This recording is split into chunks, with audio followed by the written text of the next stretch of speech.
ကဲအားလုံးပဲမင်္ဂလာပါဒါကတော့เนาะရှမ်းဖြစ်တာပေါ့เนาะနှစ်တစ်ဖိုက်တာပေါ့နှစ်တစ်တာဖိုက်တာ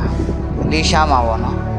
ဒါနှစ်တစ်ဖိုက်တာကိုဒါနှစ်သမားလှက်ပတ်ပြေးနေတာပေါ့เนาะစားမရှိဘဲဒါဟောဖြစ်တာပေါ့မာဖိုက်တာနှစ်တစ်ဖိုက်တာအဲကျင်းနေဒါလည်းအကောင်းကြီးရတယ်เนาะကြီးတွေကိုเนาะနှစ်ယောက်တစ်ယောက်ဖျဲတာကိုခံရတယ်ပေါ့เนาะကြည့်ပါကြည့်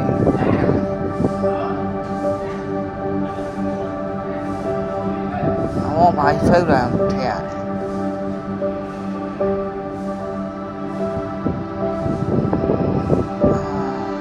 အော်ရေဘူးအဲ့ဘာကားလာအဲ့တော့ထဲကကားလာဟာ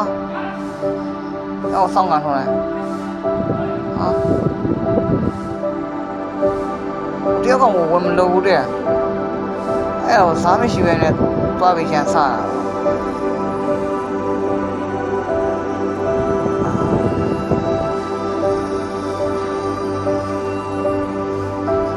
တာစားမရှိဘဲနဲ့သွားချမ်းပြီးစားရတာမှန်လို့အေးစေးလေးဖတ်သွားတာကိုရင်းနဲ့လမ်းပတ်တာရင်းနဲ့လမ်းပတ်တော့ဟိုကပြန်လာပြီးတော့ချာတာအိုးကန်နေဘာမလုပ်ဘဲနဲ့ဟိုကနေကောင်းတဲ့တော့နော်ဟုတ်မလို့လို့နဲ့ဟိုလည်းမဟုတ်အဲ့တော့နေကောင်းသားဖြင်းမယ်ဟောဆိုထင်နေရပါစားမရှိပဲလေးရှားနိုင်ငံမှာပေါ့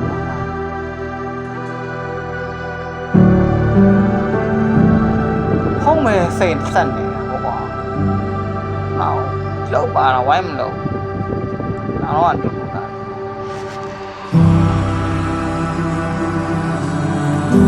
စားမရှိပဲလေ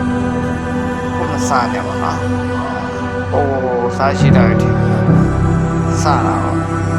ပါပြီးတော့စားကိုတော့ဘုခါ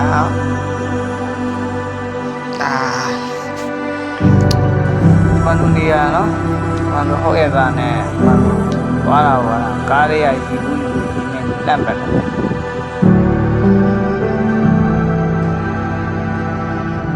လမ်းပတ်ဟောအစီပါပဲ